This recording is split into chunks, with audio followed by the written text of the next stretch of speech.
Thank you for all coming today. Good sized crowd here. Come on in. This is the second town hall. A little bit different than our first. If you were here first, we kind of just, sat around and just chatted a little bit. This time, kind of want to have a little more education portion on zoning and comprehensive plan and stuff. But first, I'd like to introduce. Let's see, we have Councilmember John Park, District 2 here. Councilmember District 4, Joe Gabby is here. I don't see any other elected from the city. No, anyone elected. And let's see, is anyone here announced or run? Was last time anyone who's running for office? Yes. Yeah, Catherine Bernard is here. She's, I know, running for House District 80. Just announced her recently. As I said, for the first time, we have some clap, everyone, because no matter where you stand politically and stuff, anyone who takes on the at least trying to run for office needs to be thanked for a little bit, because it's a hard job. So, why are we here today, and what are we doing? I sound like General Stockton. But basically, I've heard your guys' concerns. I heard it during the campaign. I've been reading on blogs, Facebook, neighbors, calling, emails, talking with staff. I've heard your concerns about zoning. We are at a crossroads here in Brookhaven. We have existing infrastructure problems that are here. Traffic, watershed, all this stuff is here. If development stops currently, goes to zero, we will still have problems. And we need to kind of try to come together to educate ourselves to meet our existing and future challenges. So, I look forward to hearing your ideas and perspective, but I first would like to have Ben come up here, and Ben's going to introduce Chrissy, who's with the Carl Vinson Institute, and she could talk a little bit about zoning here. Thank you, Mayor. Again, for those who may not know me, my name is Ben Saul, I'm Director of Community Development. We do have Chrissy Marlowe here from the Carl Vinson Institute of Government to speak on the comprehensive plan, aspects of the zoning ordinance, and how those two plans come together to mesh to better provide sort of the roadmap to creating a better city. Just a quick introduction, Chrissy, again, she provides governmental training, education, services for and instructs local elected officials, staff, as well as numerous boards, planning commissions, again in areas of comprehensive planning, quality growth, local government, planning and development processes. So without further ado, Chrissy, thank you for coming up.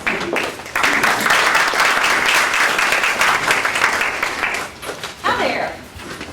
It's a great turnout for a rainy Monday evening. I'll try and live up to your expectations. So Mayor and Ben, thank you for having me. I'm glad to be here. And one thing Ben did not mention that I do think is applicable is I live in Athens, and I was a planning commissioner for Athens Clark County for 10 years. I rolled off a year and a half ago, and have gotten to see my children a little more often now. But so I come at this from several different perspectives. I've spent the majority of my career helping local governments write comprehensive plans and implement their plans, and then for 10 years actually sat on the Planning Commission, so it's much more where the rubber meets the road on that perspective. So tonight I want to talk to you about what the comprehensive plan is and what plans do and why they're important. And then we'll talk about what zoning is and how it fits in to a community where you live and work and play. And so that's sort of the run for the evening. If I do work for the University of Georgia, the Carl Vinson Institute of Government, and we are on social media. If you would like to join us there, we would love that. So I'm a big picture person, which is probably why I talk about comprehensive plans all the time. And I think it's a great place to start. So I'll kind of start big picture, and then we'll sharpen the pencil in the time that we have this evening. But basically, public planning is orchestrating these events of the built environment so that things happen the way you want them. A plan looks far ahead, 20 years into the future, and it's a way of bridging the gap between where you are now and where you want your community to be in the future. And it's an organized way. That's probably the most important aspect of it, is that it is actually written down. There was a study years ago. They asked a graduating Yale class to decide and think about where they wanted to be in the 5 years after graduating. And so they checked back in with everybody 5 years later and found that a very small percentage had actually written down what they had wanted to accomplish, but that small percentage had achieved every single thing on each of their lists. And so what that tells me is the act of writing it down, writing down what your goals are, what your vision for the future is, and then for those of you who didn't actually do the writing, knowing where to find that and how to read it means that you're that much closer to getting to implementing that plan and accomplishing your goals. And so the main reason that communities plan, one of the best reasons is, so when I started work for the Institute of Government 6 years ago, I got lost somewhere in Liberty County on, around the fort down there, and I didn't have maps in my car, so I was very confused. I didn't know how to get where I was going, and so I bought a GPS. I don't have it anymore either, but what happens when you just turn your GPS on? What does it tell you? Right, and if you're lost, is that very helpful? No, not really. As I had a cousin who used to say, I'm on the corner of walk and don't walk. But it doesn't help you get where you're going. And so your comprehensive plan is like entering that destination in your GPS. Then it can help you get where you're going even if you're not sure where you are. And so your comprehensive plan articulates this vision for the community that you want to live in and that you want your children and your grandchildren to live in 20 years. What is that going to look like? And so that vision is in your comprehensive plan. Plans also help prevent future problems. Brookhaven is going to grow and probably grow a good bit in the next 20 years. And so you have to be able to think about and know where are those people going to live, what kind of housing are they going to want to live in, how are they going to get around, where are they going to work, how long will it take them to get around, all of those sorts of things. And so when you plan out the next 20 years, understanding what those population projections are going to be, then it helps you prevent problems of not having a road network, not having enough water, not having that infrastructure that you want that make a community, that make Brookhaven a place you want to live. It also helps you respond, and a city and community respond to state and regional changes. And quite frankly, the Great Recession has really been a global change that we've all experienced, unfortunately. And your plan helps you adjust to those changes. Your vision may not change, but just like if you take a wrong turn when you're using your GPS, what does it do? calculating. And so your direction may be the same, but the way you get there may change. And your plan can help articulate that for you. It also helps create a shared sense of place. So a comprehensive plan is developed with public participation, with community engagement and input. And during that process, the community says, these are the things that are important to us. These are the places that are important to us. Because a comp plan deals with all of the elements that go into creating a quality of life for a community. And one of those things that helps create a quality of life is a sense of place. And the way to define that is when your friends and family come to visit you from out of town or out of state, where is it that you take them?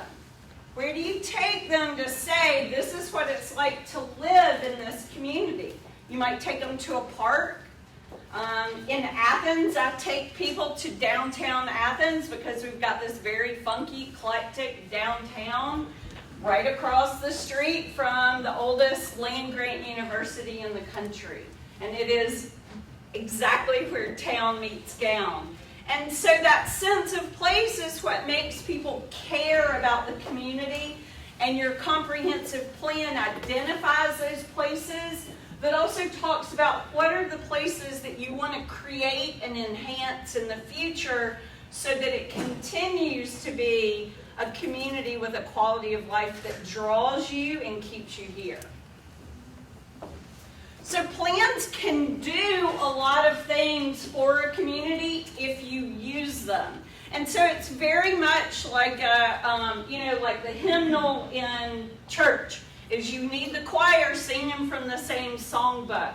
And so your comprehensive plan is that guidebook for everybody who's making decisions within the city. So your chambers, your economic development foundations, your, I don't know if you have a water authority, any kind of authorities, and also your elected officials.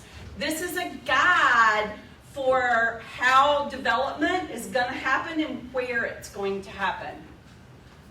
And that plan reflects community values. So there's a set of values that created this city, and there's a set of values that developed it before y'all created it as its own city. And then your values are in this comprehensive plan that you developed in 2014 that people will look back on and say that's where it all started. It is a guide. It is not a regulatory document. And then this last bullet is probably one of the most important things that a comprehensive plan does is it provides a legal context for land use decisions. So land use decisions under a zoning ordinance are made by your elected officials. And so that they're making sound legal decisions, meaning defensible decisions, those need to be based not just on the zoning ordinance and the application, but also what the comprehensive plan says about an area 20 years in the future. And this has been proven that there is case law on this, which is always a good thing when elected officials are making decisions. It's nice to have case law. So, City of Atlanta versus TAP and Associates years ago ended up in the Georgia Supreme Court. And the City of Atlanta had denied a rezoning request for TAP and Associates. So, you have a collector road and there's a neighborhood. It's all zoned residential on one side. And on the other side, it's zoned commercial office. TAP and Associates comes in and says, we want to rezone, we'd like you to rezone this residential property to commercial office because then we're going to tear down these neighborhoods and build more retail space, an office space. And the city of Atlanta made a decision to deny that request. And when it got to the Supreme Court level, the Supreme Court upheld the city of Atlanta's decision for several reasons. One of those was it's up to the city to decide, and they made a decision that was based on their comprehensive plan and their zoning ordinance. So their comp plan said 20 years down the road, we want this to be a neighborhood. And 20 years down the road, we want this road to be the divider between commercial and office space and this neighborhood. And so the court recognized that the city had a plan in the future and then was using that plan to make decisions going down the road. And really courts across the country are asking local governments when zoning issues come to court, they say, what does your comprehensive plan say? And so in the City of Atlanta case, the court also said the city has a history of making decisions that are based on their comp plan and their zoning ordinance. And so we respect that, we honor that, and we uphold that decision. And so it means also that it's a context for the Planning Commission to give their advisory comments to the elected officials. It also should be the context for other decisions that are made in the community. So just to give you a little bit of understanding about what the comp plan is and what you can find in it. First of all, and it's broken down depending on your size and depending on what aspects you have in your community. There's some things that are required for everybody and some things that are required just for some. And this is required by the Department of Community Affairs, who writes the local planning requirements for these comprehensive plans. So all comprehensive plans in Georgia for cities and counties will have a list of community goals. What do we want to achieve in the future? What are our goals? And then it'll have a list of needs and opportunities. Needs, what do we need? What are we lacking? What are our opportunities? Who can we draw? Who do we want to draw? What kind of demographic of people do we want to draw? What kind of transportation needs do we have? What kind of opportunities are there? And then this very important number 3, a community work program. That's the action list. That's where you start doing things. And so you'll have this in your comprehensive plan. And then some cities and counties will have these elements as well. So if your community charges impact fees, you'll have a capital improvements. This is where are you putting in roads? Where are you putting in mortise stations? What kind of capital improvements, big infrastructure projects are you putting in? If you have a zoning ordinance, then you have to have a land use element that talks about what do we expect, what are our guiding policies in terms of the kind of land use we want. And I'll talk more about that when we get to talking about zoning. You'll have an economic development element or transportation if you're part of an MPO, which y'all are, a metropolitan planning organization, and then housing if you get money directly from the Housing and Urban Development Department. If you get direct money, then you also have to have a housing element. So these are, and I'm not going to read all of these are all the other things that are optional. And this is so that you can craft a plan that works for you, that works for your city and what's important to your city and your citizens. And you have a plan A because there's a law. The Georgia Planning Act was passed in 1989, and when you have met the local planning requirements, then you have your qualified local government status as a city. But really, this is the reason you plan, is because while we're here for a limited amount of time, the built environment is here for longer usually than we are. And the built environment has a huge tangible impact on the quality of life. And so it's not just about the people in the room, it's also about the people that are following us. And that is my child with the microphone. I don't know where she gets it. Can't understand that.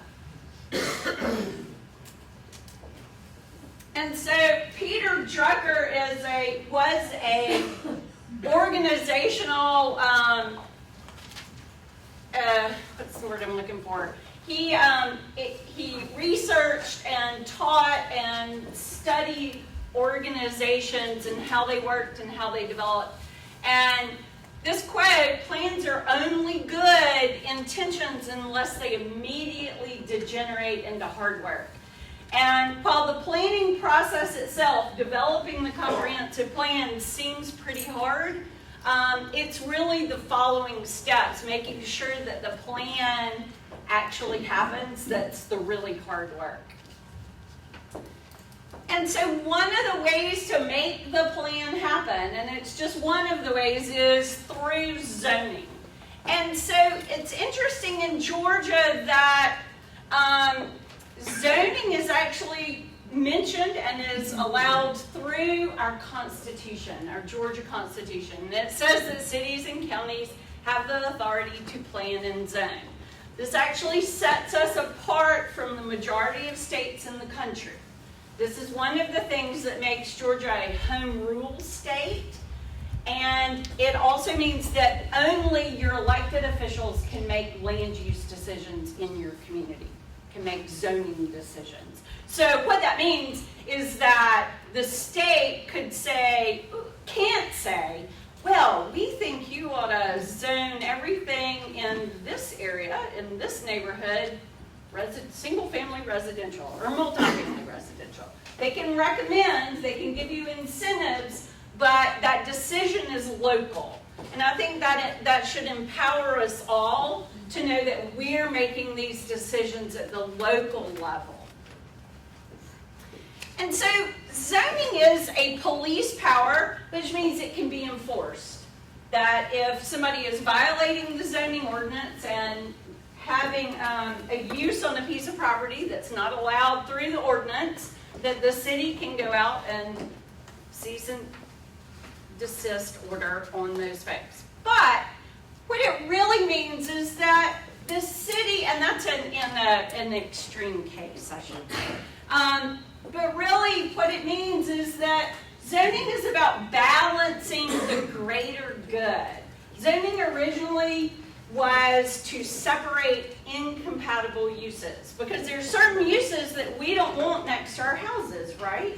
We don't want chicken farms, we don't want, steel plants, and this was back in the time of big polluting industries that were not healthy for us to raise our children next to. And so it was a way to separate incompatible uses, because some uses have a negative impact on adjacent uses.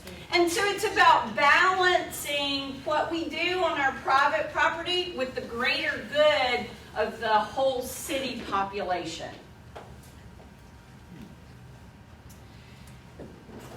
The Georgia Constitution does put limits on this police power, and they do this so that due process is honored, is that no one in Georgia can be deprived of life, liberty, or property without due process, without a series of public hearings, a way for you to be notified if something is happening in your neighborhood, and being able to show up and give your input before decisions are made. And zoning is specifically carving a district, a jurisdiction into districts, and then applying regulations on top of those. So setbacks, height restrictions, but mainly about use. Zoning is about what use is going to occur on what piece of property. And so it's good to understand what the differences between the two are. So planning is aspirational, very much about what do you want in the future, and it identifies where and how development's going to occur, And it's really about a process. It's about a process of getting input about what the future of a community is going to look like, and then using that as a guide for land use decisions to happen. And then zoning is very concrete and immediate, and it prescribes rules for development. How high? What are the setbacks from the property line? What kind of parking requirements are there going to be? And it arranges the whole city, just here's your map, it arranges it by these zones, by these districts, and what uses are allowed in those areas. And it is a regulatory document, whereas the comprehensive plan is a guiding document. When it's done correctly, planning is the basis on which the zoning ordinance is developed. So zoning is a tool. It is simply a tool to help create the community that you see in the future. Well, can you build a house with just a hammer? Maybe. If you're really talented, maybe. But it's going to be a pretty odd looking house. And so, the saying, if all you have is a hammer, everything looks like a nail, right? So zoning's just a tool. It's one of the tools to make the comprehensive plan a reality. And when it's done correctly, and y'all have done this, is you create your plan, and then you revise your zoning ordinance so that your zoning ordinance is implementing what your plan says is the vision for the future. And then the plan, it also means that the plan is a factor for making zoning decisions. And so this is merely an example, but from y'all's current comprehensive plan. And so you've got community policies in your comprehensive plan, and under land use, you have things like, we will promote the development of small commercial nodes. Well, if you're looking to develop small commercial nodes somewhere on the map, then you have to make sure that you're allowing that to happen. The things that you want to happen, you want to make sure your zoning allows.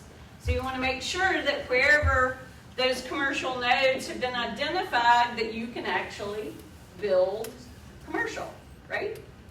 So that's just an example of how the plan and the zoning ordinance are linked. There are, as I mentioned, other tools that help create community.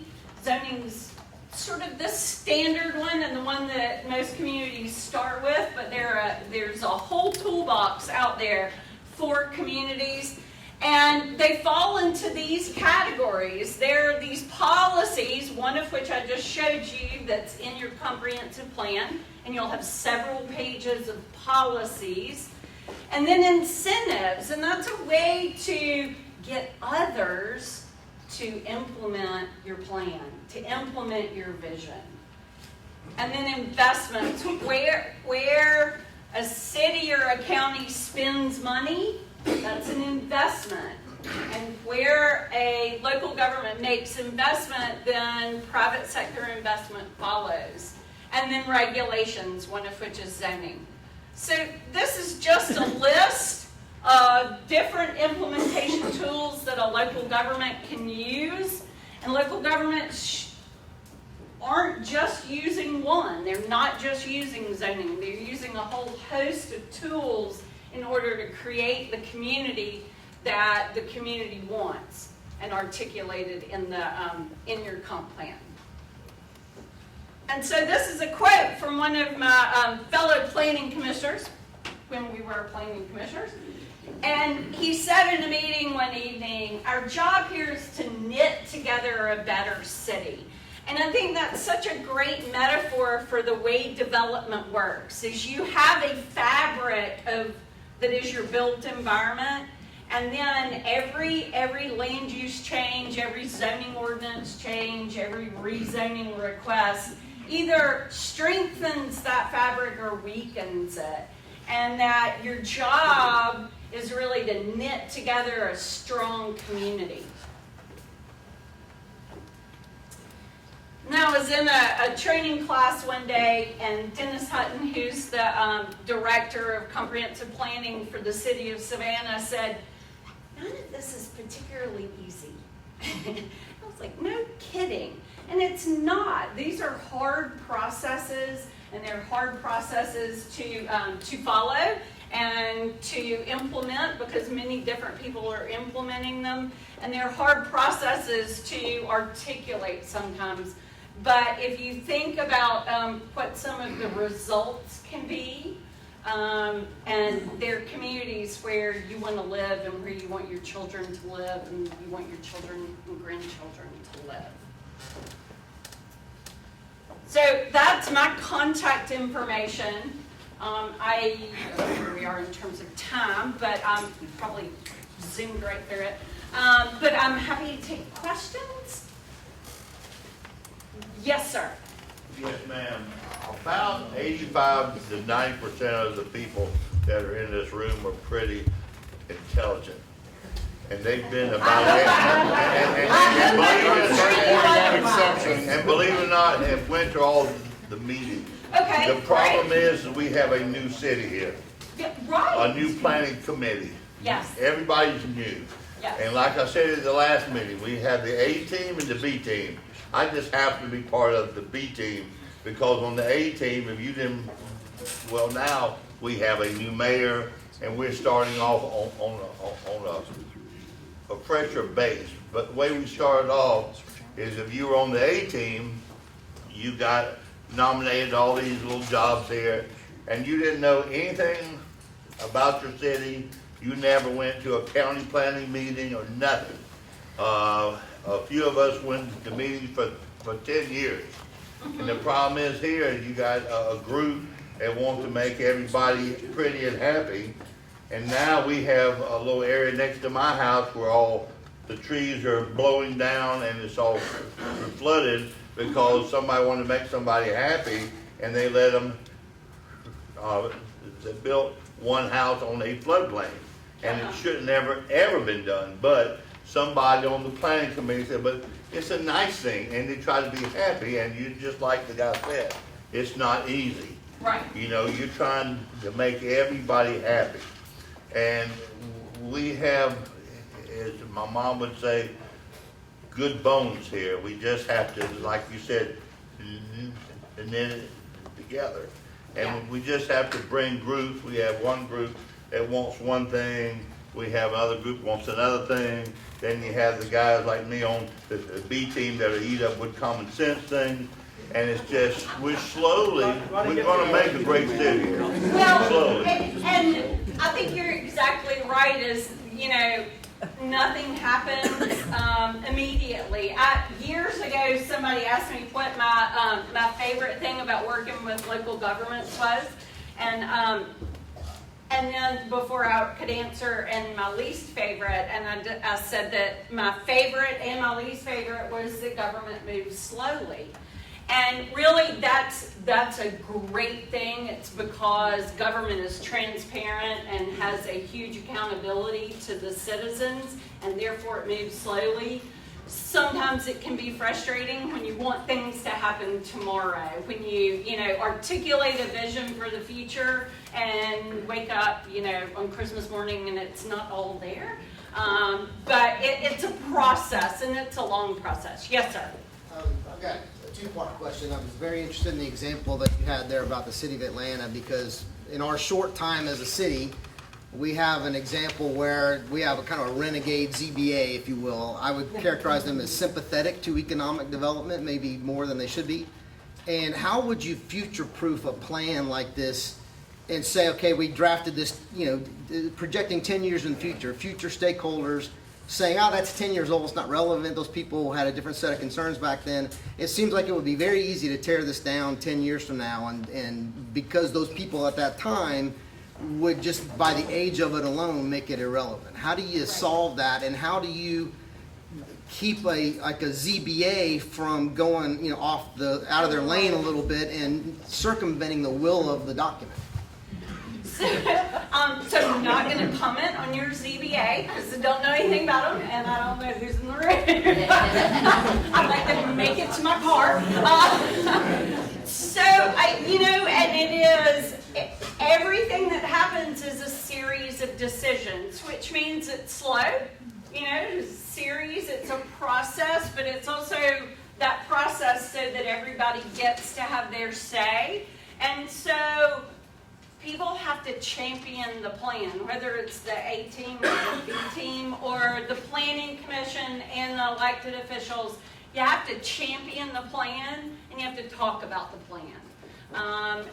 And so, a lot of that is whoever's on those committees, whoever's appointed to those committees, but also making sure you have a process that really works. Because sometimes it's the process. Yes, sir. Hey. Hi. I knew you. Thank you. I'm hearing all your talk about zoning, about doing things correctly, about land use being used correctly, and at the same time talking about the responsibility of our elected officials and then working with us as the citizens of our newly formed city, which I'm glad we're Brookhaven. Yet we have a huge zoning problem going on right within one of our neighborhoods. And when we've come to our local government for support, we're not getting any. And it's extremely frustrating as a citizen here who's gone to multiple elected officials regarding a school that's going to allow a private company to operate a business on their property. And you look in your map, we're R100. We're a neighborhood. There's no businesses to go on there. And yet we go to them for responsibility to act, to get involved with the school, to do something. And all we're told by people is that, oh, there's nothing we can do, there's nothing we can do. And at the same time, our same government that's telling us there's nothing they can do has a contract with the same private company involved that completely takes away from one of our parks. Something else you mentioned, when people come and visit, what do we do with them? Well, I live in Murphy Candler, so that's so busy, I take them to Blackburn Park. Well, now I can't go to Blackburn Park because the same company, private organization, has all the fields filled with the same activity. For us as residents, what do we do to get our elected officials involved and actually take a stand? Because to the attorneys I've talked to, this is a cut and dry zoning issue. So how do we get our city attorneys or anybody involved to look at this from a zoning perspective and rectify the situation that so many have spoke out about? Ms. Marlowe, I'm the city attorney. Can I answer that? Please, yes. Please, My only comment would be, Margaret Mead, never doubt that a small group of committed individuals can make a change. We've tried, but our meetings have been postponed now 2 times. Meetings that we've promised in writing. What do we do? How do we get people involved? Let me address the school system issue first. And that is, in DeKalb County, there are multiple independent sovereigns. There are multiple people who have the right to say what they do with land that they own as a governmental entity. The school district is one of those. And the school district, as a state-created sovereign, just like the city of Brookhaven and just like the county, has the authority to do with its property as it chooses. So there is not anything the city of Brookhaven can do to intercede to tell the school district what they can or can't do. As I understand, that pertains to their students, not to outside participants. No, They're that's bringing not true. outside participants, creating a safety hazard, traffic violations, a variety of things that the city could at least get involved with us as residents. To come and do something. And on this issue, Mr. Harris, we're having our, like I told you, we're having our work session tomorrow. You emailed us earlier and said we're not. No, I didn't say that. We're having our work session tomorrow to discuss this issue. No, I said no, our council, you had said we were not meeting tomorrow. I said no, in fact, we are meeting tomorrow. No, we're having a work session tomorrow about this issue and discuss it. We're also having a multi-jurisdictional meeting with Nancy Jester, Stan Jester, myself, and I think Lindley Jones about this issue a week or so after that. So we're addressing it, and I agree it's something that needs to be taken care of, but we're in the process of that. What I'm going to kind of do is step in here and talk about kind of the planning priorities. Then, because she went so fast, we have a little more extra time for open forum. So if you have questions for her and about zoning and stuff, when we have an open forum, please ask and she can jump in and respond. Or if there's a legal issue, our city attorney or anyone else can come and jump in. But, so, tomorrow it's going to be announced that the MAR TOD project is going to be delayed. We have, I have talked with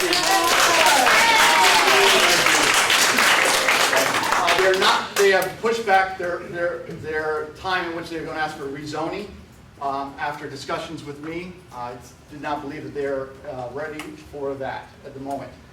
This is going to be our catalyst to start with our planning to address our existing problems.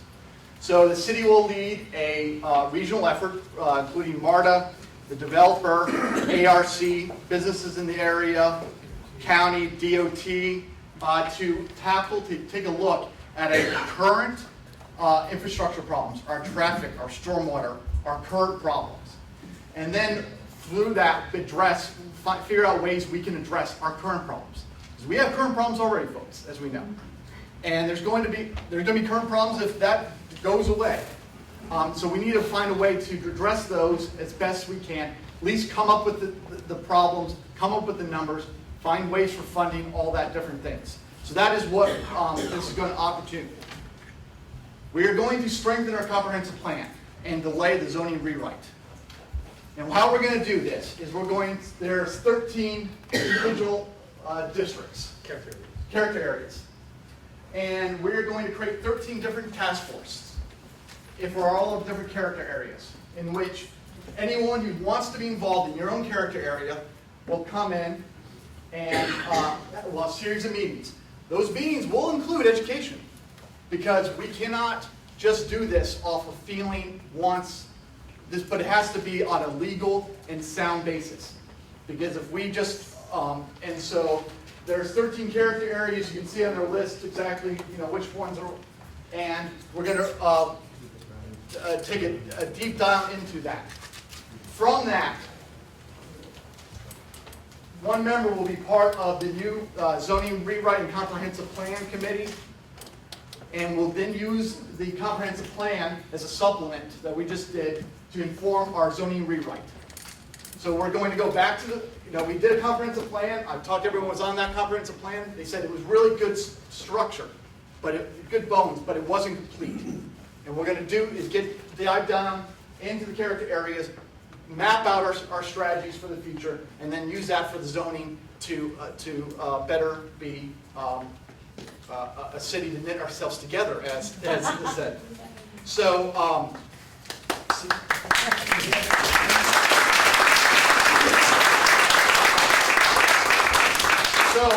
with that, this is open forum. Last time we were in one big circle. Unfortunately, the room was too small, and we didn't have too many people. So, again, please be respectful of each other. We have a lot of people here. We don't have a lot of time, so really, only one comment per person, because we just don't have time. And try to be as short as possible. Again, drag as many things.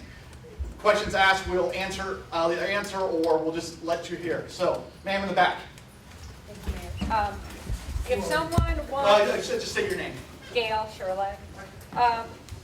If someone wants to be on the task force, because we've heard some of these things before, and as surprising as this may sound to you, it isn't that easy to get on these things. Well, this is not, the zoning areas are not a task force that's going to be created by me naming a whole bunch of people. Well, so we will have the meetings announced, we'll publicize it. If you live in your area, show up to your area, and then use the shine-in sheet. If you want, thank you, Liz. Yeah, if you guys are interested, please star your name. We'll shoot you emails out whenever. We're going to try to do as much outreach as possible on this. I'm sure we're going to miss someone. There's going to be someone who says, I didn't know. But we're going to try our hardest to get everyone involved as much as possible. And that being said, I will also kind of throw it back on you guys, too. Because this is our opportunity to do this. We do not need to do a plan, wait 2 years later, everyone says, oh, I didn't know about the plan. and restart the planning process, or just drop the plan. That's not how an effective and efficient government works. We need to actually, so this is our time to be involved. This is your time to talk. This is time to put your ideas out. Because we are going to make this plan, we are going to change the zoning rewrite, and we're moving this forward as a city. So this is very imperative that you guys do get involved. Tell your friends and neighbors. Tell your friends and neighbors. Tell Facebook, next door. It'll be on the website. We are Beyond Tomato.com. websites. Yes, yes. Okay, Yeah. me? Yes. I'm Jennifer Heath. We did put a site together called wearebrookhavengeorgia.com. I will try to get all this out there too. Yeah. I've been walking the neighborhoods, putting out flyers. I can't thank you enough, Mayor. You have heard us, and we are so appreciative. And that's all I have to say. I have a survey many of our residents have filled out. I'll give you a copy of Okay. that has a lot of information in it. Sounds good. Sir in the back, sorry, you were. Question for Ms. Marlowe. We're having a situation developing now where we have an authority that wants to build in the center of the city.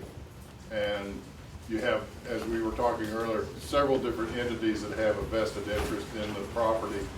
And how does it reconcile? How do they work it out amongst themselves in terms of, well, like, they want to build 8-story, 6-story buildings. The city wants them to build 4-story buildings. Is there any kind of example we can look to for a process? You know, show up for your planning commission meetings, show up for, you know, when it comes in front of your elected officials, push for following the plan and following the zoning ordinance, push for conditions that, you know. How do you get like an authority who says it's really not, you know, we're above that, your level of control? How do you reconcile that? How do you control that? We have the capability to deny. Yeah. We have that power. But I think if we deny too much, they're gonna take us to court. If it follows our plan and it follows our zoning ordinance, Yeah. that's how it's. Hence, right. Yeah, exactly. So we have to have that comprehensive plan to go with our zoning, so that when we, in the future, when someone says, I want to build, you know, this, and it's not a part of our plan, and we say no, we're in much better position in court. But if our plan says X, and they want to build X, and then everything changes, and, you know, and the elected officials say no to that, that's when they sue, and that's when they win, and they get X. So, just, everybody. How do we know what the 20 years looks like? How do you come up with that vision? And do we have that vision for Brookhaven? And is it to make Brookhaven look like downtown Atlanta? Or is to make Brookhaven look more like a community? Well, go ahead, Ben. What Go are ahead. we supposed to look like in 20 years? And I can understand how we try to get there, and I understand the purpose for a plan. But how do you know what it's supposed to look like then? Sure. I mean, essentially, there's some sort of desires and, I guess, opinions that were reflected in the comprehensive plan. It might not reflect everyone's opinion here in terms of what the city should look like, but the way we broke it up into the character areas, the 13 character areas that the mayor referred to. One thing I guess I'll point to is this, in terms of some of the differences that you'll find. The Lakes District, that's shown in yellow here, was identified as to have some type of common development pattern, mainly being residential. So looking towards the future in terms of vision, it was to maintain sort of infill development that would be characteristic of the area.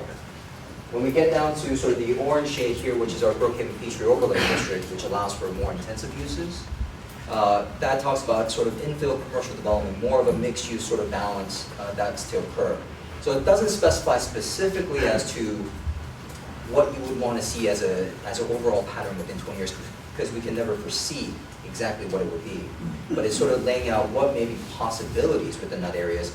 But with that in mind, then we get into the aspect of rezoning, where you have the elected officials taking into consideration what was listed as sort of visions, implementations to take into consideration, taking that into sort of the decision aspect, looking at what the existing build, the existing environment looks like, and seeing how it sort of, if the proposed development would be beneficial for the area, again, would it be compatible with the character of the area as well. So again, this is just a plan. It's sort of an idea to sort of, again, laying down somewhat of a framework of what you may want to see in the future, but also taking into consideration what's there and sort of piecing it all together.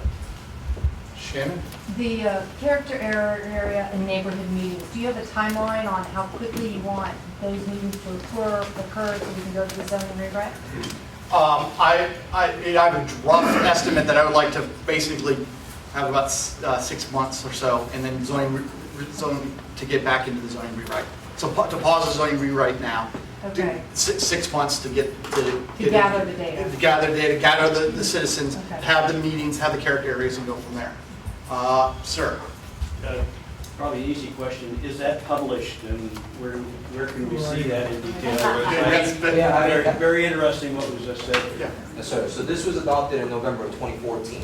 Yeah. It's available on our website. It may be a little bit more complicated to access, but what we may do, and I may work with our communications manager to see if we could provide a direct link off of our main page, because it is difficult to find it, but we'll make sure we can put it in a location where you can easily access it. Yeah, get the character areas and the official zoning now on there, both of them. Oh, yeah, they're all there. Technically, there's a map, sort of history, a map. I forgot the exact sort of reference, but all is available on the website. In addition to the 400 pages that goes along with the actual character. But what we're looking to do is we do also Brookhaven 101s, and what we're going to do is provide more of an educational forum where we'll show you where to go, how to look up the information, what information is available. Ma'am? Kathleen, I have a quick question. Yeah. Marta has a meeting scheduled for Thursday. Is that meeting still going to happen? Yeah, they're going to still have their meetings, Okay. but they're not going to apply for rezoning. And we don't know, I mean, when they say we don't have it, you can make it when they might expect it. They probably after at least June 1. So we're pushing it at least 4 or 5 months, 6 months since my election. Sir? Mayor, Robert Perrin, you've got some of the character areas that abut some major corridors that lead into neighboring jurisdictions. Will the city be doing any joint planning or discussions to make sure that you don't have something across the line in Chamblee or in some other border area that dramatically impacts the affected neighborhood in Brookhaven? Their regional planning is a huge issue. We have formed, City of Brookhaven, Chamblee, Dorville, Dunwoody have formed the Peachtree Gateway Partnership. It's going to be kind of a sounding board for regional aspects in terms of planning, some traffic, trails, other stuff like that. And that's, thank you for reminding me, that's something I need to bring up at the next meeting, like, hey, all our folks need to come together. I mulled that in my head, but that does remind me on that. Catherine? What role is the 2006 overlay going to play in this process? It's my understanding that since we did that with DeKalb County, they might still have some authority over the comprehensive plan. Can you talk a little bit about that? Essentially, what took place in 2006, or whatever the exact time frame was transferred over to a regulatory tool, which is now known as the Brookhaven Overlay Peachtree District. So it's already in our zoning ordinance. With that said, in terms of any land use matter that occurs within the city, it's under our jurisdiction without any impact in terms of land use from DeKalb County. Obviously, from the discussions with Marta, we're well aware when it comes to sewer, any other water mechanism that needs to be taken into consideration. That's under the jurisdiction of DeKalb, but anything related to land use is directly within the city. Knowing the citizen sentiment around the plan and angst around it, is there any consideration for the city to hold new building permits and building on a plan that I think there's not a lot of agreement on? Because I know the planning and permit department is probably getting a lot of new development things that are coming through for massive apartment and development projects. And is there any consideration to delaying some of those until we get our planning done over a period of 4 months or so? That kind of goes to a heart of the moratorium thing that I've talked about before. There's some really pros on that and some really cons, because when we actually would have to do a moratorium, get some things back and forth on this, but we have to announce it. What happens if I announce it? People run to the city hall and put their plans in. And so in the end, it could speed up a lot of things. It's going to basically be up to us, elected officials. And for some of you, that's not going to be a whole bunch of solace. But it's up to us, John, myself, Joe, to take a hard look during this time period to anything new that may pop up. There's some ideas of things that, I've been talking to different, but there's not a massive, I'm not expecting a massive amount of apartment complex coming down the pipeline in terms of that.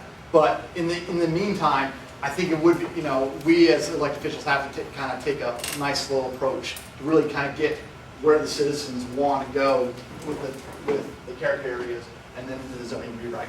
And probably it'd be better for the developers to wait, but I can't force them to do that. Mayor, if I could just add one thing to that. So one thing that we also just have to have an understanding is we still have underlying zoning in relation to the character area. So character areas, we're looking towards the future. Underlying zoning dictates what could be done now. So for instance, if it's the property is already zone RM75 and they want to redevelop it for townhomes, they would have the ability to do so because we allow that based upon the current zoning. Again, the character area is looking towards the future for consideration if they come through a rezoning, special land use permit, some type of public input process that is required. But if it's based upon a zoning and it's based upon an entitlement that's permitted through the underlying zoning, then they will be able to submit for a building permit. So really what you're saying is anything that's going to require rezoning, you're not going to approve, but anything that's in current zoning will. No. Not like that. They can build what they want on it, they don't So what I'm need to saying get is, permission. if they come in for a rezoning, then they'll go through the sort of the review and the scrutiny of the elected officials through that process. Currently, every single property right now has a zoning designation attached to it. And based upon that zoning designation, like if it's an R75, you're limited to single family, but we cannot stop them from saying, hey, I want to go and tear this house down and build another house. They would still have to meet all our ordinances in place, not just zoning. But when it comes to specifically land use, you have to understand there's also an underlying zoning that comes into play. And that also dictates what could be possible in terms of construction and development on the site. I guess, so we're, the whole MARTA project, we're wrapped around the axle on it because it's going to require rezoning. And we're saying, hey, stop the rezoning of all of these areas, of these 8 houses, now let's put 300 apartments, and go ahead and prove that. And I think that's happening. I don't know how that's happening. I guess they meet with the zoning and then they get a permit on it. I don't really know how those two work together. What I'm saying, if they need to change the zoning to get what they want, like, let's use MARTA as a sort of example.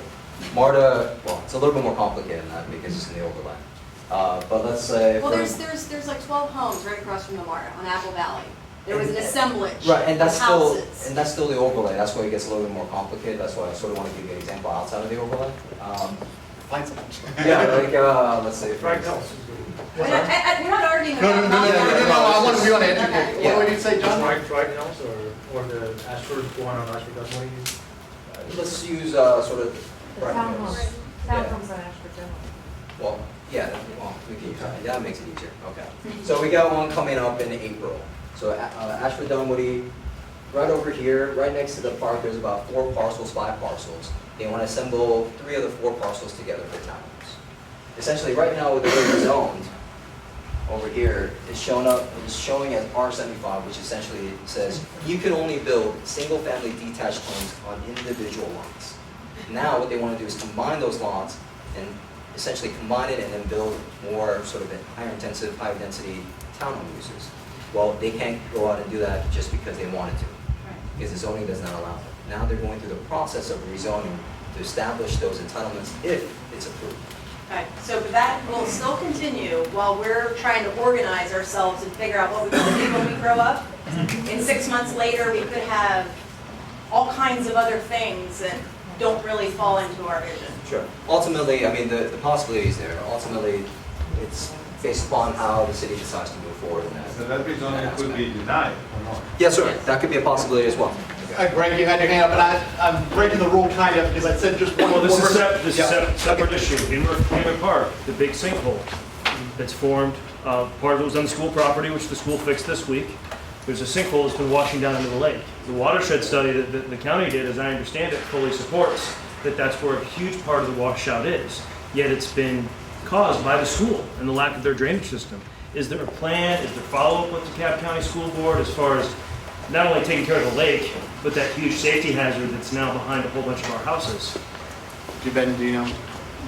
Maybe Public Works. It's Public Works, Bennett's not here.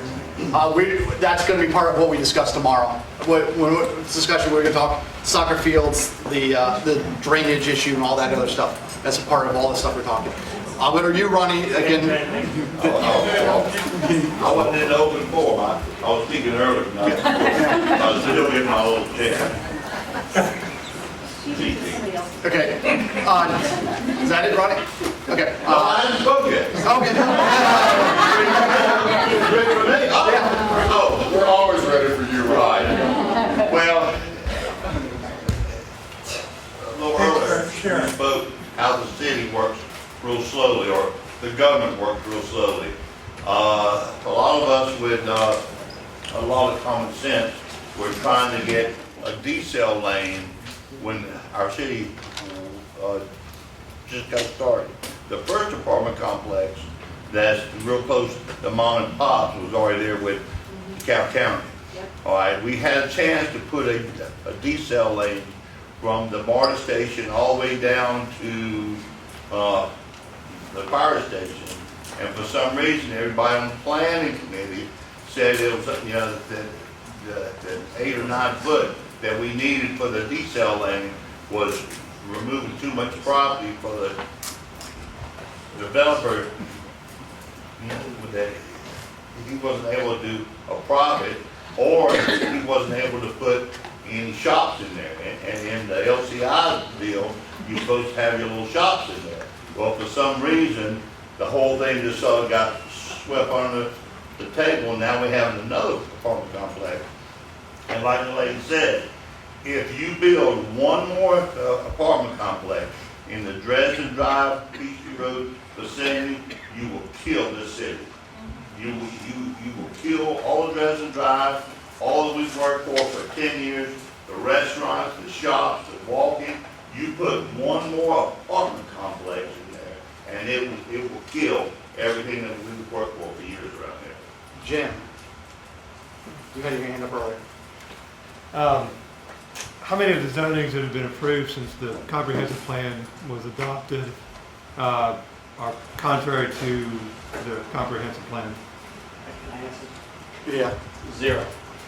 The complexity that we've had, of course, is that the comprehensive plan, as you heard, is a larger document. There's not been a single, there's not been a single. There's not been one that is contrary to the. That's right. But what the comprehensive plan does not say is what the density should be. So you get residential zoning for single family, and you get residential zoning. But it does, and it should. If you pass a comprehensive plan that doesn't have a density component, then that's not a comprehensive plan. It does have a density component. Well, then how many of the rezonings, like you just mentioned the R75, is that going to be contrary to the comprehensive plan? Or the RM75 next to the park? Well, that was just it's an R75, they're going to our RA8. RA8? Yes, so RA8 allows up to 8 units. And in our comprehensive plan, for each of the character area, it does have a residential density component built into it. Does that match the residential density component for that section? Yes, sir. We took into consideration what the existing density was in relation to the size of each character area, factored that in, and then sort of specifically for the residential areas, the majority residential, like for the Lakes districts, for instance, or again, the other areas within Drew Valley, Ashford Park, those are all taken into consideration. And will the rewrite of the comp plan look more closely to the density? Because you've got some very broad areas, character areas are covering, a third of the city, where within there you have some very, you have higher densities. Will the rewrite of the comp plan look more closely at where the densities are appropriate or not appropriate within the city? I think that's the goal. That's the goal. That's the goal, is essentially sort of fine-tuning what we have as a larger sort of vision and sort of coming out with the specific areas that you may want to see greater density opposed to other locations or vice versa. But that's the goal of sort of the next steps the mayor mentioned. Correct. That's it. Yes. If we can kind of have a little PSA on one, addressing the woman's concerns over here that I'm sure are shared throughout the room and the city at large about that second apartment complex on Dresden, and also if you can give a little further explanation of what that process is that the townhomes on Ashford Dunwoody would go through.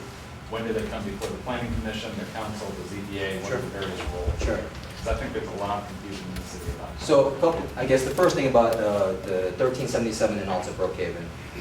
Party gifts from DeKalb? Pardon? Party gifts from DeKalb? You could call it that. Yeah. So the thing is, and I didn't really get into it because I didn't want to sort of take all your time about the overlay district. Yeah. Yeah, sure. But the overlay district in itself, just to sort of quickly touch on it, it was a form-based code which is said, just think of it this way, the easiest way to explain it quickly is you have a box that they sort of said, this is the box that you could work with. Whatever box you could fit within that box, meeting all the requirements, you're allowed to build. So that's what they did. So that's the result of Act 1377 and also Alta Brookhaven, which were both permitted by DeKalb County, built by DeKalb County, separate from when the city became incorporated. But under the overlay, they do fit. Our interpretation of the overlay has changed. So that's why, in this case, MARTA has to go through the process of rezoning.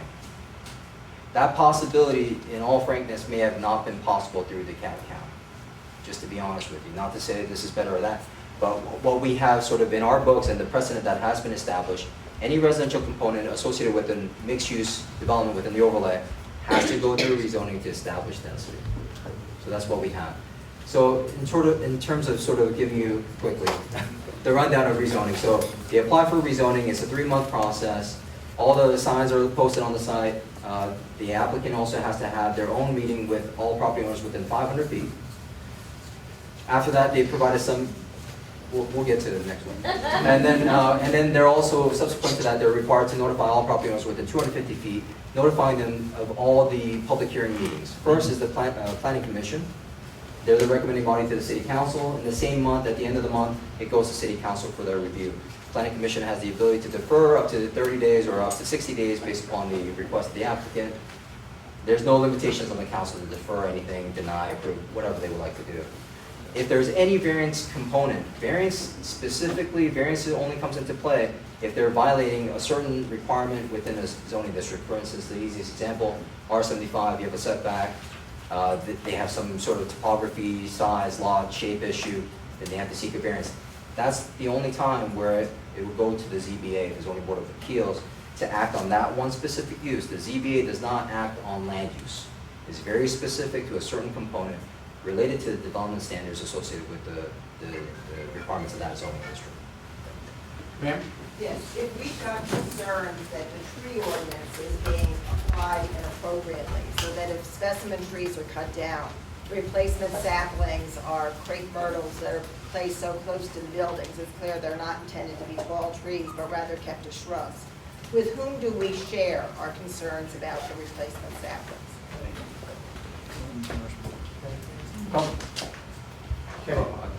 No, I thought you were saying something. Okay. Technically, I mean, you could bring it up to us, to community development. Kay Ivanovich is our arborist. Technically, we have 3 arborists, but Kay is our main one. As we mentioned throughout the entire process of the tree ordinance, it's something that needs to be continuously reviewed, continuously sort of updated. If there are issues that need to be brought up, please send it over. We'll take it into consideration. Also, email your elected officials. You know, we're going to enforce the legislation that's adopted by the elected officials. And if there's any discussion that needs to be held, they'll direct us to provide that information, be it in a work session or be it in another setting where we can meet with the residents and sort of have those additional discussions. But again, no ordinance in itself is going to be sort of set in stone. There's always ways to improve it, and we're always willing to listen. Yeah, my question is regarding the Walgreens project, and I'll direct this to you. Their project is underway right now, and when the variances and all of the ZBA approvals happened, there was a commitment by the zoning attorney at the time, Mr. Dillard, that they would build a dedicated right-hand turn lane on Colonial in anticipation of the project happening in the future at the Hastings site across the street. Right. It doesn't look like that's happening right now. So did that ever make it into zoning conditions, or what's the status of that? Yeah, and I promised you an email. I have it. I'll forward it to you. But with that said, I did talk with our Public Works senior engineer, traffic engineer. What was discussed, yes, it did make its way into the conditions, so it's in there. what we have to do with when we're dealing with any state route, in this case, Peachtree, as well as Bedford Highway, we also have to consult the opinion of GDOT. So in this particular case, they felt that the traffic patterns associated within that area did not warrant a right turn lane to be developed there. They said that the left turns, the traffic going south, was more important, and they, for whatever reason, I don't know the specific details. Again, this is just what I got from Public Works. But based upon GDOT's review, they said that a right turn lane, dedicated right turn lane was not warranted. Did they understand the peculiar parking garage that got approved where it had a in and out that was a little bit unusual? Yes. And it's going to create an unusual traffic pattern on Colonial? Yes. Yeah, I mean, we laid out everything in terms of all the conditions, and even the interparcel access was another reason why we brought that up. Yeah. But that's sort of the way it went with GDOT. I understand this lady's point about if we're gonna wait 6 months and work on these character areas and stuff, and what can be done during that time frame. Is it possible that tomorrow night, the mayor and council can vote for a 6-month moratorium on properties that are multi-family or multi-use, beginning as of midnight? Yes, this is my bus, Carol. No, the Zoning Procedures Act under state law requires a certain notice period, advertising period in the legal organ of the county, and then 2 public hearings on back-to-back meetings before you make any zoning change or any change to your zoning ordinance, which would include any moratorium. So in order to vote on a moratorium, we would have to first provide notice to the Champion by their publishing deadline, and they only publish once a week. So you have to have 2 weeks lead time to get to the Champion. Then that has to be published in the Champion for 2 consecutive editions before the first public hearing. And then you have to have 2 public hearings. So you're looking at least 5 to 6 weeks of lead time with all the administrative requirements of the state code before you make any change to the zoning code. And that's only for zoning moratoriums? Any moratorium of any kind. If you say, well, it's not any kind because we have one that applies to the, we've done one for the signs and we've done one for the granite curbing. It only applies to applications for building permits and it applies to applications for rezoning. Ma'am in the back. Hi, I'm Gina Ginfania, and I'm coordinating efforts right now with Greg Anderson at Stormwater, and putting together a meeting in my neighborhood to address the stormwater problems that we have. And so we'll be building up our momentum and addressing it with you in the near future. But in the meantime, I just wanted everyone here to be very mindful of the stormwater problem, and I'm glad you mentioned it earlier. That are affecting the entire city. The tree ordinance, I would love to see a moratorium. I would love to see no more trees go down. That's the biggest reason I personally am dealing with an aggravated flooding situation in my yard. I lost 9 neighborhood are you in? Pardon me? What neighborhood are you in? I'm in Brookhaven Fields, right around the corner. It's bad. But my Real bad. neighborhood, we've lost so much of our tree canopy. And I had a bad flooding situation in my backyard, and a dry creek bed turned into a nightmare. My neighbor next door demoed the lot, lowered it, and took out 9 seasoned trees. Then he's obstructed the natural flow of water because his basement was flooding. So now my yard is pooling, and my 200-year-old oak trees are in jeopardy. And I don't want to be another Brookhaven resident in a small claims court with my neighbor. I want our kids to enjoy playing in the backyard without trees falling on them. I want them to have to swim back in for dinner. And it's a real problem, stormwater in my neighborhood specifically, but I've noticed it even at Ashford Park when it rains. We've got a problem there too. So our culverts, our pipes, our drainage solutions in Brookhaven really need a serious study. We really need to look at this and figure out how we can fix it. Yeah, and I completely agree. In fact, tomorrow's meeting, we're talking about paving. I think the meeting after that, I'm going to talk about stormwater and have our guys come in and say, hey, where are we on stormwater? Where are major problem areas? Where are all the problem areas? There's lots of problems. When is that meeting? City council meeting, the next work session. Which would be 3:30. John, you gonna say something? Tomorrow, and one of the issues is that if we have we have a zoning ordinance that's designed for neighborhoods that don't grow as fast. So we have this threshold of 5,000 square feet of, sorry if I'm nerding out here. Where you know, you get one house, you go from, you know, 1,000 or 2,000 square feet to, you know, 4,000 square feet, not a big deal. And our zoning, our stormwater kind of policy right now is if it's under 5,000 square feet, you get passed. Well, basically what happens is you get 5 or 6 houses built on one street. All of a sudden that multiplies and it floods your neighbor down the street. And that's happening all over the place. I hear about it all the time. So immediately, one of the first things we're doing is I asked our engineers to come up with an ordinance tweak that basically says, if you, what Atlanta does is anything under, if you increase your impermeable surface by 1,000 square feet, every inch of water after that has to be accounted for, which means it has to be captured and still released. Something like that, whether it's that or whether it's lowering the threshold so that effectively any new build, I'd like to lower it to 3,000 square feet. So any house you have that is built would need that, you know, would need that stormwater retention, you know, activity. So we're definitely aware of this and we're looking at it and we're looking for tweaks that we can do to the ordinance and our policies, as well as an overall global approach to managing it, you know, for decades. Well, I'm glad to hear there's a delay with the TOD tomorrow because that needed to happen. I don't have to squeak the wheel on that. But yeah, we just need to stay mindful of that because another apartment complex on Dresden, I fully agree with Ronnie, you can handle it. Ma'am. Yeah, hi, I'm Patrice Tanner. I have a question about traffic. I understood from the meeting last week that a traffic study will be done. Where? There's lots of traffic studies being done. I have a multi-part question. I'd like to know when the traffic study is going to be done, by whom, and over what period of time is the traffic study done, because I don't know. Yeah, and I think that's from Marta. I think that was. Well, is that from Marta, right? Yeah, So, the Marta says they're going to do, that would be part of one of their conditions. Then, Because of the thresholds that they're meeting for their request to go through rezoning, they have to do a traffic study. In addition to that, the scale of development that they're requesting would require what you call a DRI, development of regional impact, which is substantial, that would have an impact regionally, not just locally, and therefore they would have to submit a thorough traffic report or traffic study based upon what they're proposing, and that's also going to be reviewed not just by us locally, by ARC or Greta as well, in terms of, and then provide feedback in terms of emissions or any other improvements. That's great. How do they pick who they have do their traffic study? Well, we don't necessarily say you have to go to this one person, but they go through, I think they're currently working with Kimberly Horn.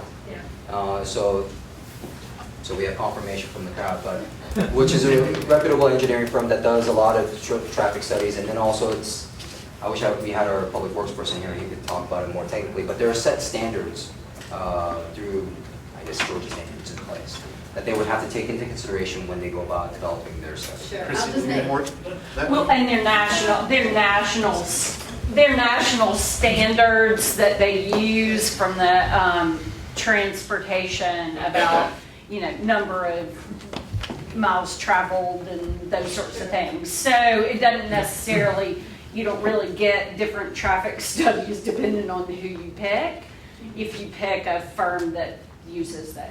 Just one other comment, thank you, but at the meeting last week, when I guess it was Marta that was talking about the traffic study, the woman specifically said that typically they overestimate by 30%. That was for Slade's. Yeah, they're trying to say that they haven't been able to get studies done on mixed-use developments and what their impact is, and that they feel that they're being overstated by 30%, so they wanted us to take into consideration that when we looked at the traffic studies. I mean, we'll see what the traffic study says and sort of factor that in, but at this point, it's really hard to understand what it will look like. Sir in the back. My name is Arthur Bokuti, and I've lived in the area that's now Brookhaven for about 25, 30 years, 28. I recently had an opportunity to become acquainted with the Brookhaven zoning code when a property that abutted my property and 4 other properties adjacent to me applied for a rezoning permit from Fulton County in the city of Atlanta. And I didn't find out about it until I saw the sign from the city of Atlanta, because the zoning code for Brookhaven did not require a sign put up to notify us that there was going to be a dividing of the lot, and it required the city of Brookhaven to approve the dividing of the lot, even though it was in Fulton County, because the property was divided between the two counties. Now, my point there is not a debate. My point is that we didn't know about it until we saw the sign in Fulton County.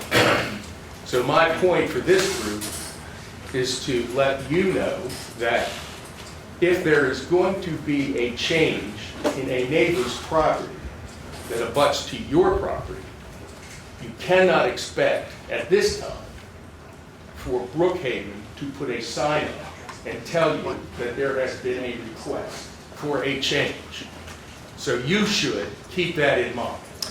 The other things that I would like to say very quickly is, we've heard three times tonight that we're going to do 101. We're going to do 101 education on zoning for us. And I'm wondering if maybe we shouldn't do 101 in terms of what the public would like, the people that pay the salaries, the folks that have lived here for 25 or 30 years would like. When bicycle paths, lanes, are more important than sidewalks, and when repaving thoroughfares are more important than patching our streets and the potholes that go on ad infinitum, and when the last meeting that I attended on zoning, the developers that were there were saying, we want to eliminate, not reduce, eliminate minimum square footage in the development for apartments and condominiums. I have to wonder, they were using the thought and logic that why would we ever charge less for a property that has a reduced square footage in such an expensive neighborhood. It doesn't take a whole lot of arithmetic to know that if you remove the minimum square footage in a apartment complex, you can put more apartments in, you can charge equal rent across that board. So I would just ask all of us to ask you, when will you have our 101? Well, I'll answer this, and Ben will answer the first part. That's what this whole thing is about. This is what the character areas are about. This is you guys coming out and inputting in your community. That's where you're starting now, and what we're continuing.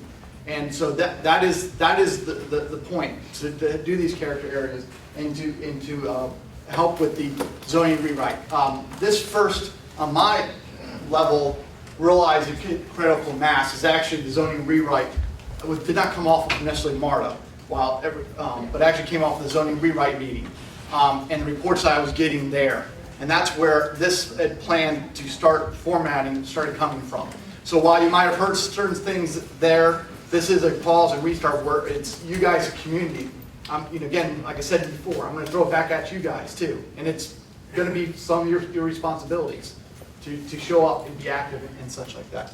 Ben, you address the first part. Real quick, yeah, I mean, I spoke with Art before, and great guy, great conversationalist. I just wanted to provide some sort of a response to that, because I didn't want the residents here to think that we're misleading the city in any way. And what I'll say is this: if there's any rezoning and we don't advertise it and don't follow the state requirements of the Georgia Planning Act, we will no longer have this qualified local government status. And what that means is we won't even qualify for other funding sources that are available to us. One thing that Art mentioned was, technically there was no rezoning. This was not a rezoning. It was a large piece of property, zone R75. It was so large it had the ability to subdivide from 1 to 2 without going through any rezoning process, because it met the minimum standards for the R75 zoning district as outlined in our zoning ordinance.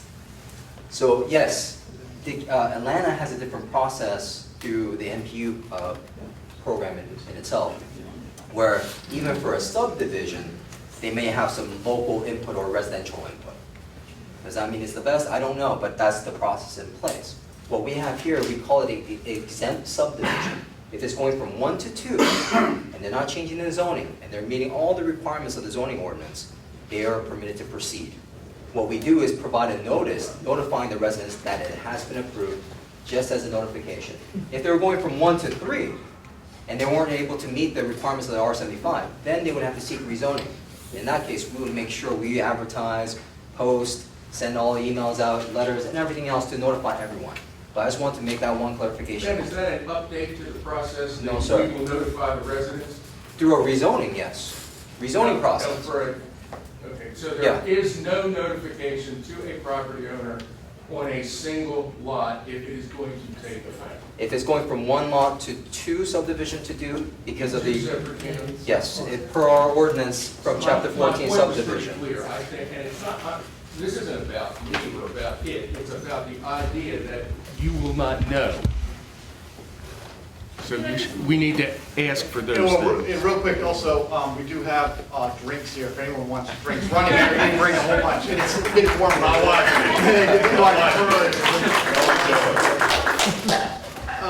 Say anyone, or sir, did you go? Yeah, I have a quick question. Sure. It was a huge fire on Beaver Highway this week. Everyone's opening their cellars. I see all this building, all these apartment houses. I see the same little firehouse. Is there provision within the city to keep up fire service with what's going on? Fire service is currently under DeKalb. Well, that's not Brookhaven. It's not Brookhaven. That is DeKalb County. Yes. Work with, you work Fire with service DeKalb? is all good. It's all good. They got it handled. Yeah, I mean, they're in control of that. We do have a fire marshal that does the reviews, but in terms of service and responding to emergencies, That's the DeKalb. He's asking more about the density, the increased density, are they? They would take that, they themselves would take that into account in their planning. Now, technically, if the service falls off, I don't think we're at that point yet, or we get to that point, but if the service does fall off, the city could create its own fire department. The expense on that is pretty great. Outrageous. Yeah, outrageous. Sir. Hey, Thad Ellett. Just to summarize a little bit what we've heard here about the apartments, if we're not going to have a moratorium, then until we get the comprehensive plan rewritten, and I'm sure density will be a major concern for a lot of people out there here talking tonight, whether that's how much the streets can handle, the sewers can handle, how many people in your neighborhood, whatever. Is our main redress just to show up to the planning commission, show up to the council, and be loud and oppose and influence? That's our influence. main weapon right now in our arsenal? Yeah, that's always your weapon, and always will be your weapon. We go through this whole process, it's still gonna be your weapon. That is, you need to do all this, and you guys think that I failed, you vote me out of office. I mean, that, plain and simple. That, something another elected officials, that's your process. You don't get to make a decision on that, yes or no on that. That's our job. It's representative government. But you're saying that could be enough to stop a new apartment from being built? You're always part of the process, and I can tell you that citizens and planning commission members and elected officials, they're in tune to what people say. They may make a different decision what you want, but that's your weapon, and to be engaged. Because if we, this is my being an elected official for about 2 months now, and still in my head, still kind of strange. I don't think of myself as an elected official. I think of myself as a citizen still, but I'm not. I'm a mayor. I'm an elected official. So when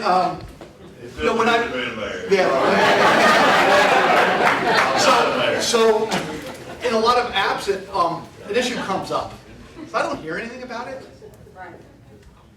In one way or the other, I hear positive just on, one, and I don't get any feedback. I'm thinking, great, I'm following the will of the people. And it's the worst thing in the world, and you talk to people, you reach out to your communities, but to be honest, like anyone else, I talk to the same 15, 20, 30 people. I try to branch out, talk to different, but naturally, I will talk to the same folks. I will listen, see what's being based on folks. If that stuff is in absence of anything, in commenting and stuff, or showing up, we think we're doing a darn good job. It's only when we hear from the people, like, hold on, what about this, or what about that? That's all, no matter all these programs I could do, any politician, city does, it's always gonna be about your input. So please, again, input. Yes or no? Yes or no? Oglethorpe Apartments, was that Brookhaven or DeKalb County? That's Brookhaven. What? It was zoned. Brookhaven, Oglethorpe Apartments, that was already zoned. That was a land use. That's before my time, so.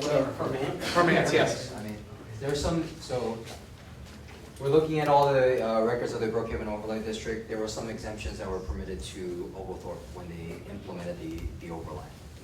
It also functions as an extension of Oglethorpe. They're using it for dormitory classrooms as well. So there's that sort of combination, but there were exemptions built in. But it was the cap.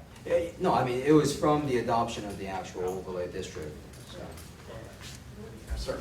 Has there ever given any thought to having policemen direct traffic on Peach Street during rush hours? Other than the Kroger. Gary here. Gary. Actually, we've been talking for the last couple of weeks, and we're waiting for the total development of Peachtree. We're working with Peachtree, if that's the main area that they're doing. We're talking about traffic light closing up one of the exits to the Kroger Shopping Center. One of the holdups right now that we're finding out is, what was it, Ben? I think Starbucks is one of our main complaint areas that we have in the morning. Starbucks doesn't actually own that property. What we're trying to do is get the drive-through and everything else done through the parking lot. But we're trying to find and work with the owner of the actual property that Starbucks is on. So hopefully that can be resolved pretty soon. So I know that you guys had a meeting. There was one meeting with Kroger and stuff. Easiest answer. Again, I travel up there and down there all the time quite a bit. Kroger's actually paying for the officer on duty, the direct traffic Can officer. we say something to the apartment complexes when they come in and say, hey, something up? In terms of what way? We don't charge impact fees right now to developers, do we? No, not any impact fees. It provides another source of income to our To pay for the men and women studies. employees. Yeah. So they can rip up his streets, but they have no responsibility to pay. No, usually when development occurs, that's supposed to be repaid after they're supposed to repay. Now, again, 2 months in, hold on. Residential. Yeah, no, I mean, no, not for building permits. Okay. Not for building permits, but rezoning, anything of substantial sort of rezoning process that goes through a development, where, again, we refer to as a land disturbance permit before they get to the building permit. Yes, per the conditions, we're going to ask them to dedicate additional right-of-way and also do improvements mainly associated with the dimensions and the limitations of their property. So, for instance, like the one thing that will be coming up, Dresden, Apple Valley, the townhome development, Peach Review, we're going to make them redo Peach Review. Again, that segment that's directly associated with the frontage of their property. Ma'am. Yes. Why are we not charging impact fees? That would have to be a policy decision of the council. That has not been in the past something they brought up, it's done. I know Sandy Springs started with a sidewalk fee and such that they built out their sidewalks through that. Other municipalities add parks, like City of Atlanta, I think, adds a separate parks fee that they use for the green space acquisition and their parks. Those are policy decisions that we would have to make. Well, it seems appropriate that now might be the time to start making. Might be. Corey. If I could just add to your response earlier in terms of Bad's question, in regards to coming out to meetings and being the best way to do that. It's difficult sometimes to make it to all meetings, right? We all have lives, get busy. Yeah. Send an email. We read, I serve on the zoning board, we read every email that comes through. Send an email if you can. We'd love to hear your feedback. And I see in the stand and Sharon from planning, I think they're the same way. Yeah, we put in both of the zones, ZBA at brookhavenga.gov, and Planning Commission at brookhavenga.gov, and when you send it there, it goes directly, it's redirected to our personal home emails, so we don't just get it the night before or the week before. If you sent one tonight, it would be there when we got home. And we do learn. I mean, there are things we don't think about. I mean, we try to. But we learn from you. You all are smarter than we are sometimes. We do the best we can, but you bring up issues, you bring up things for us to think about that, you know, just the applicant brings up. If you're not there, or you don't tell us. Yeah. And mayor and council at brookhavenga.gov goes to mayor and council. I think maybe you hadn't talked yet. Debbie Keithley, I'm in the Brookhaven Heights, and for Ben, I know there was some talk that GDOT didn't want to do the right turn out of Colonial. Is there any discussion with them doing a dedicated right turn from Peachtree onto North Druid Hills? That I don't know, and I wouldn't necessarily be the one to speak for Public Works. Overlay, but No, it's separate to the overlay, but there may be opportunities if there's a redevelopment that occurs, but it may be something that could be addressed with our Public Works Department, because they do deal with roads. Chief, do you have an update about why Asher Gunny, Chiefs, 40 miles up, 40 miles an hour. Yeah, when we took over, we submitted the current plan that we have every 2 years, I believe it is, we got to ask for a radar permit or a permit to run electronic speed detection devices. That was put in, for some reason, the cap, it was always 40 miles an hour. The cap changed, I don't know why or when, but they changed the sign to 35, I think it was just to confuse the neighbors. It could not be enforced. So it's going to stay. for right now, we're working with the state to try to get something to lower it, because there are residential areas in the schools and things like that, as you know. So we're working on that. But if we did not put the signs up properly in the way they permit it, we would lose the ability to run any traffic enforcement. So, Which in fact would not allow us into, on its purpose, there would be no speed limit. We can't run a radar, you know, and we can't enforce it. There is no speed limit. No, I understand. Yeah. It's obviously advised. Yeah, I did, and I live in that area too, and grew up there. It's, you know, when I found out like what's really going on, it's we're trying to work, you know, the council and the police are trying to get it back down. But we're trying to do that, and to be honest with you, we will also run surveys on and run data on the speeding cars, and a lot of times you'd be surprised where cars look like they're going a lot faster than they are. And I just got a complaint yesterday about somebody mowed down a couple of mailboxes and thought it was due to the speeds. It wasn't, it was a drunk female that was arrested that night that went off the road and taken mailboxes. So she was arrested for drunk driving. I just think trying to make a turn onto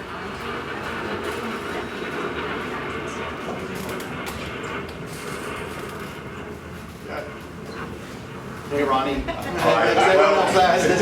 Well, while the chief's here, and you have a few of our council members here, we need a traffic unit, and y'all keep playing. We need either 4 cars. It'll pay for itself. I heard that he asked for 3, and y'all gonna give him 2. It's a very common sense thing. Give him 4, they won't pay for themselves. We'll get 4 officers, there'll be a traffic unit, used in the school zones, over highway, and I promise you, a 4-unit traffic unit will pay for itself. You won't spend $1 of tax money paying for it. Am I right? Mr. Mayor and Mayor. No, actually, when we did the budget this year, the mid-year budget, actually, we requested, and I'm pretty sure it's going to go through, yes, we'll be having 3. So 3 million. 3? I mean, that's what he asked us for. And the council's going to be through with it. Okay, they already have 3. Okay. My question, I think, is for Christie. When you explained the traffic study thing, and that concerns me. Most of the time, these studies are done off of national standard data. They're That should national. help us. Well, they're national standards, and I, you know, I'm not going to be detailed enough to be able to tell you exactly, but there are national standards that you use for different types of roads, so collectors, arterials that have different traffic amounts. So it's And then- averaging? So it's averaging, and I will tell you from my neighborhood in Athens that we had lots of cut-through traffic, and, you know, the county will pay for traffic calming if there's a, 70% or higher cut-through traffic. And and the standard is that each household makes 8 trips a day. And I was like, I don't make 8 trips a day, that's crazy. And so I was very concerned. We had 90% cut-through traffic. So when you look at the averages and then you're like, that's not gonna work, it's not gonna be in our favor, I think sometimes they'll surprise you. So. Real quick, I did see some elected official came in a little later. Taylor Bennett.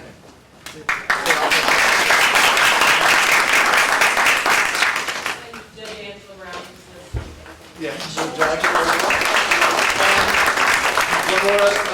I pointed out Catherine, but Megan Meyer Hansen, who was also running for elected officials. So thank you for coming. Yes, one more question, Jen, and then I'm going to probably, we're running a little over, but I don't think anyone wants. I'll be here until 9 if you want to yell at me some more. I will be. Before you close out, Yeah. Anne Marie Quill, you want to stand up for a second? This is our communications director. She's a one-woman band, does a phenomenal job. And if anybody wants to get on our e-blast for information about meetings, just give your email address to her. We're looking for that emails to make sure we can contact you in our. Go ahead. An easy way to remember to reach me is news, N-E-W-S, @brookhavengA.gov. Okay, mine's gonna be one finishes it out, I guess. Couple questions. Vin Song, who do I talk to? I guess it's Marie about getting better communications out to people who are not using digital. Yes, I'm repeating that again. So I'm more than willing to help if it's walking around for flyers and things like that. I think I'll definitely start by taking your suggestions. The first time, putting up stuff, like in the local grocery stores, Kroger, Publix, maybe finding other mechanisms. I guess I'll talk with our communications director because that's her forte, to see what else we could do. But we'll look at other alternatives beyond what we are doing now. You could use that billboard above the U-Haul. And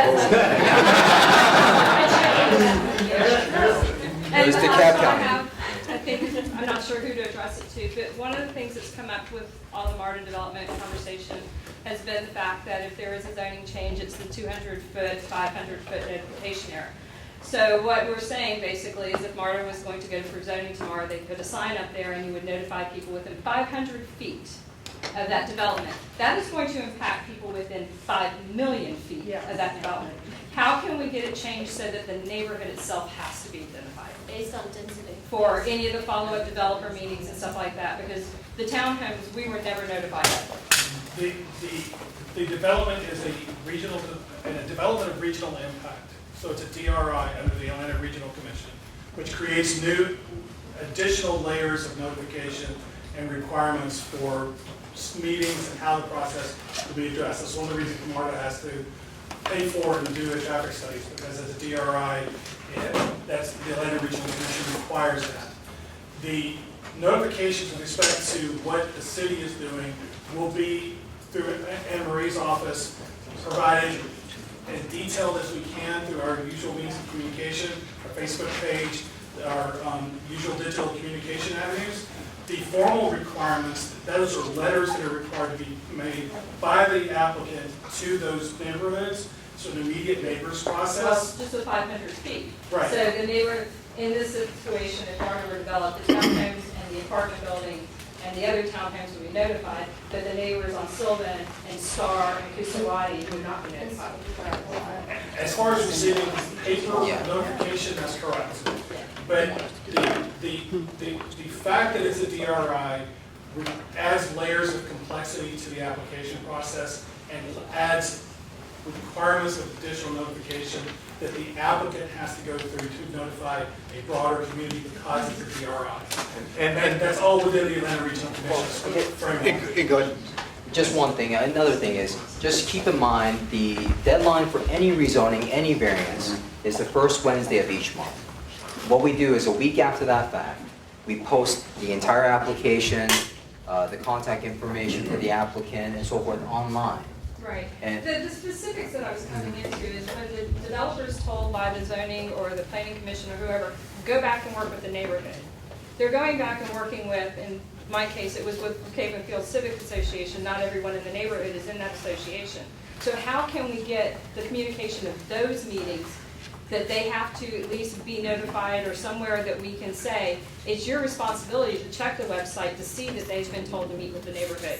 Because what's happening is it's impacting a lot more people than that 500 feet. Right, and I think what the thing is, in that package, the applicant is also required to submit to us, when they submit, at time of submittal, when they're gonna hold the meeting, where they're gonna have the meeting. It's all incorporated in that packet, and that's what we've been trying to empower the residents by putting that out way before, in advance of the meetings, so that you can review it. If there's any other issues like that, and then you don't find it, feel free to reach out to us, the planning department. We'll get you that information straight out. But what we try to do is push that information out as quickly as possible. But of course, if a developer wants to meet with 3 people on their own or whatever, that's up, Yeah.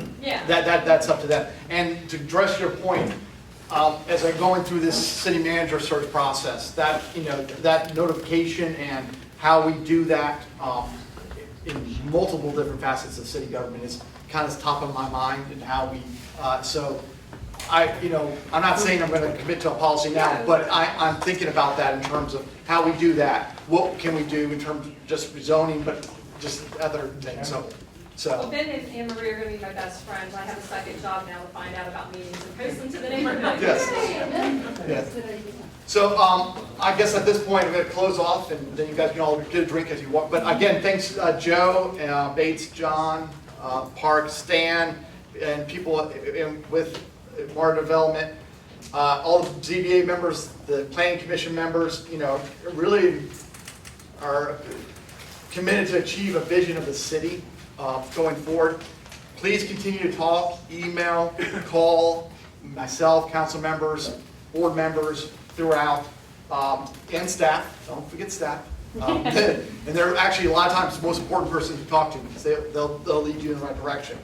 We'll post our other meetings on Facebook pages, neighborhood pages. Again, all are welcome to be on the character area task force. It's not me selecting a group of people. So when those notices go out, we are going to, please talk to your neighbors, talk to your friends, send emails, send Facebooks. Sign up right now, put stars that you want to be notified. It's just a sign-up sheet. You just sign up sheet right now. Okay, great. Thank you, Liz, my sister. And I also like to thank Chrissy for coming out here today. Again, with these character areas, we're going to have facilitators and educators in the very beginning on all these things, so that not just zoning 101, but to dive deep into it, so that people understand how zoning is done and how court systems work and other things, so that we make intelligent decisions moving forward for our city. And I guess with that, thank you so much for coming. And see you next week.